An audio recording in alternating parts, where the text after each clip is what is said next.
welcome to the Enhancing Clinical Practice and Outcome stream of the 2025 SNOMED CT Expo. Thank you very much to FAST for sponsoring the stream. My name is Kelly Carew, and I oversee communications and collaborations for SNOMED International, and I will be today's moderator. We'll address all questions at the end of the presentation. For our online audience, I see there's a handful of you there and more coming in. Please use the Q&A button to submit your questions to the presenter. For those attending in person, please reserve your questions and then use the microphone in the room. It is now my great pleasure to introduce Theresa Barry from HSE Ireland, who will be presenting EuroHeart Registry Enhancing Cardiovascular Data by Applying Standards. And you're good to go.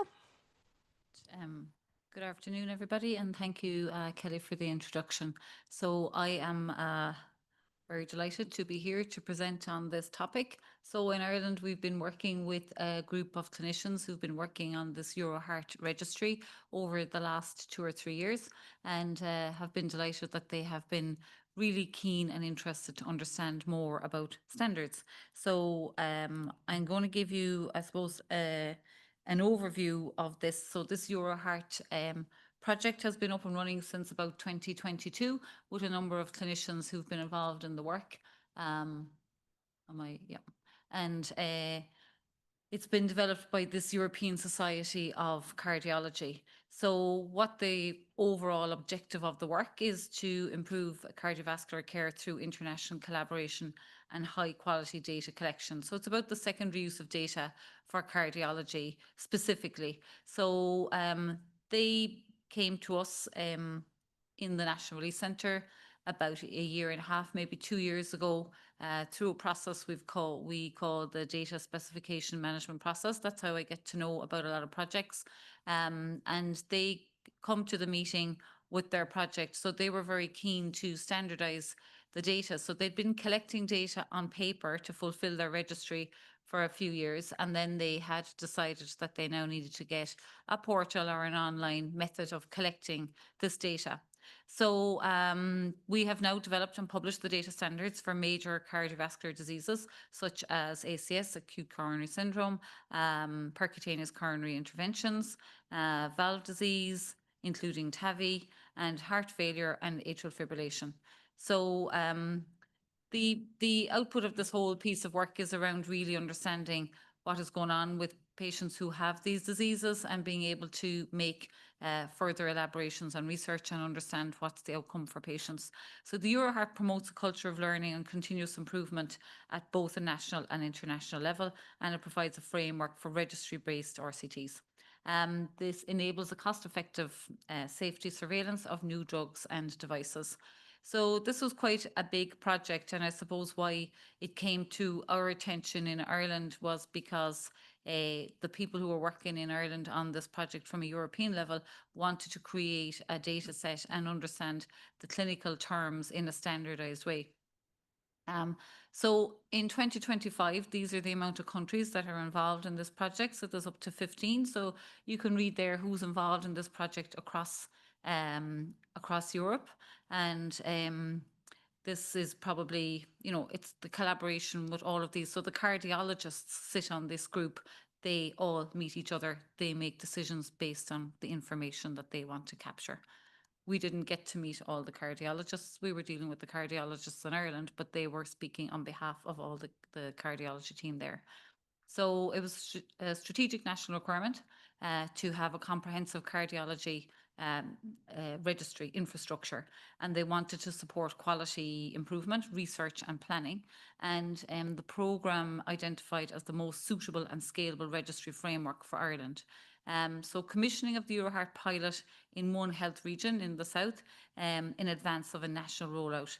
So they had an IT platform, which was all great because they had some technology, and that was really useful. But then they needed to understand their own standards of what kind of information they were capturing and then align with requirements of the key stakeholders, such as the Irish Heart Attack Audit. So they needed to look at audit, research, and so on. So they wanted to future-proof this EuroHeart portal or this registry in the context of rapidly evolving digital health ecosystem in Ireland, and also with the development of electronic health records and the individual health identifier. So this is a project that's happened in Ireland over the last year, where patients have a unique health identifier. So now that we have the capacity to actually aggregate people's data by their identifiers and being able to know all the different care settings someone have been in, we can aggregate the information. So that was both an underlying and fundamental useful aspect of things as well. And then they made the decision to use SNOMED CT to identify all the cardiology terms that they needed to represent within their system. So there was strategic alignment with the Irish and European health data policy, because in Ireland, so the first one was Digital for Care, was a new policy or strategy developed in Ireland, Digital for Care. And then at the European side, we have the European Health Data Space, which we've all heard a lot about this week. And then there was a national review of the cardiac services within Ireland. And then there's a new piece of legislation called the Health Information Bill. So all these drivers were influential, I suppose. So you can see here we have the EuroHeart IT platform. So it was a foundation for clinical quality registries, and there was pre-built data entry forms and mandatory data sets. It was designed for interoperability, and this was the whole point. So they very keenly looked at FHIR as the messaging standard, and SNOMED CT for the clinical terms. And this was a key piece that they wanted to ensure that they got this right, so that the data, to be prepared for any data that may be available within any other system, could be moved from that system and shared across into the registry in a seamless way using all the standards. And it was approved for implementation as the National Cardiology Registry in 2025. So FHIR and HL7, I know I speak to the choir here. I think a lot of you will know what they do, but it allows that seamless exchange, and SNOMED defines the meaning and FHIR has the exchange side of things. Together, that standard was considered to be really, really important, and within the European network and the EuroHeart network. So the data sets are being mapped to SNOMED CT for consistency and interoperability by myself and my team within the National Release Centre, and the EuroHeart acute coronary syndrome and PCI reference set has been published. So this was quite a large piece of work across the teams, because they had to now look at what they considered all the terms for this registry. And there was very detailed conversations around the content. And then the TAVI dataset mapping is underway. So we're still doing that. So we still have more work to do with them on that side of things. And that's the next two up, atrial fibrillation as well. So the benefits now that they have this, obviously, it's improved the data quality and standardising the format and ensuring accurate, consistent and reliable information within the EuroHeart registries. It was also very interesting starting to work with the clinicians who were involved in this, because they, I suppose, didn't understand how SNOMED works from the taxonomy side of things and the attributes, and they thought it would be a flat file, just a term and a code. And so once they started engaging with it, which took a little while, but once they started engaging with it and understanding how SNOMED is built, they could actually really see the power and the benefits of using SNOMED, more than just being a flat file. So now we'll also allow that cross-border comparability, essential for the multi-centre registries, and allowing to pool the analysis. And the SNOMED coded data can be linked to other data, such as genetics, imaging and outcomes, because if they're standardised as well, they can connect all of these things to get more information and more inferences. So, and they were also very keen to future-proof anything they were doing. If they were going to do a registry at this point in time, why not use all the international standards that are available to us and ensure that they have done that. What's interesting about this, I suppose, from our perspective, from the Irish National Release Centre side of things, is this EuroHeart project. The data set that we've used is the data set that they're going to use in the other European countries that are involved for capturing the data. If the other European countries decide to translate it, then that's fine, but they're not going to all individually create different reference sets for this. So it's every country involved in this at a European level will be collecting the same information that's available from that reference set. So together with FHIR, it supports the long-term sustainability of EuroHeart data, and integrated into the EuroHeart IT platform. The annual report of the European collaboration in 2025 was able to tell us that the data on 173,000 patients with heart attacks from 13 countries across Europe. And the results were that the European collaboration provides internationally standardized data and facilitates continuous monitoring of quality data. Generally, the high standards of care and adherence to clinical guidelines on patients with heart attack. So it's improved the overall capacity to understand what's happening. And sorry for reading the slides. I know there's a lot of text there, but I'm reading because I want to make sure that people are getting the information. So basically, there are still some areas for improvement. So enhancing the coverage of patients and completeness of data from several countries. So like all registries, you can have some people who are really diligent who put all the information in, some people who don't put all the information in. That obviously overall can affect the quality of things. The focus on the obviously what they can get out of this now is to try and prevent heart disease and encourage the healthy habits and wellness and so on, and also to try and speed up the care for people within the emergency situations. Looking at cholesterol levels and promoting regular checks of LDL and so on. Strengthening the ability to try and, heart function monitoring and adopt newer effective medicines to help patients who have any cardiology problems. So basically, in summary, it's a registry for cardiology. It was a really interesting project for us in the NRC to work with because they are now taking this data and it's going to have an impact across all of Europe, so not just for Ireland, and it's going to impact the kind of information that they can go back with, capturing the information using FHIR as the messaging standard and SNOMED as the clinical terminology. And that as I say, we've done kind of the first iteration. They're going to come back to do some more with us on the TAVI side of things, and so it's not a finished piece of work just yet. There is, I don't know if we have it here, but there is a website if anyone wants to look it up, EuroHeart, and there's an awful lot of information in there about the type of reports, and there's a few videos in there.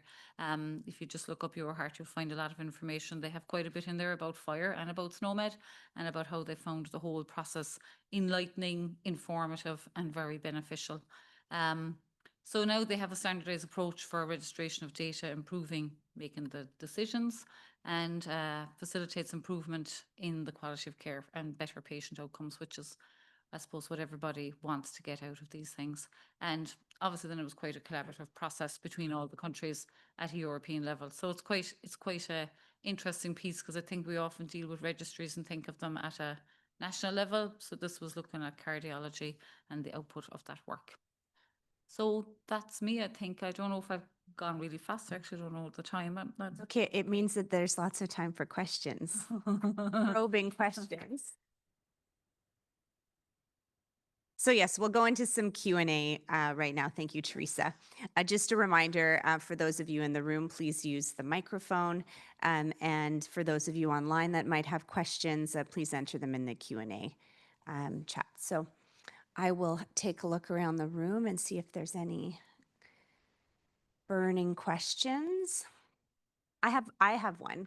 Am I allowed to do this? I think I'm breaking all of the moderator rules today. You mentioned that the registry facilitates participation in some large-scale research projects. Are those like the Odysseys and the Edens of the world? So linking up that big, amount of data and data set and potential insights with things coming out of research projects that are going on, globally even? I cannot honestly answer that, because this would be the EuroHeart team who may take that on further to work on other research pieces, and whether it fits in with that side of things, I'm not 100% sure. I haven't quite gone on that level of things. It was more about just developing the data sets, and kind of, I suppose it was very exciting when they came and said, we've decided it's SNOMED and that's it. And there was kind of, it was very exciting, because it was not just useful for us, but for all the European countries. But I don't know on the bigger scale with research, I cannot be sure. Certainly possibility, I suppose, with the SNOMED FHIR, right? So that allows, definitely the information into other, for sure. Wonderful. Thanks. Scanning the room. Oh, Dr. Guttridge, yes.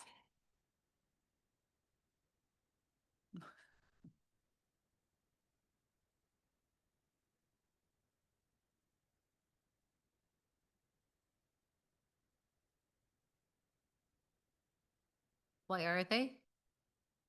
Oh, why aren't they? I don't know. Did it say UK or England? I think it's, yeah. Yeah, I don't know. That would be the cardiologists who have obviously decided that whoever's in their group of cardiologists, I don't know, was there a reason why they're not in it? I honestly couldn't tell you. I we were dealing with the cardiologist based in Ireland, so he was dealing with all the EuroHeart team and the people that were on it. But interesting insight. I honestly couldn't tell you. I can go and find out for you and come back to you.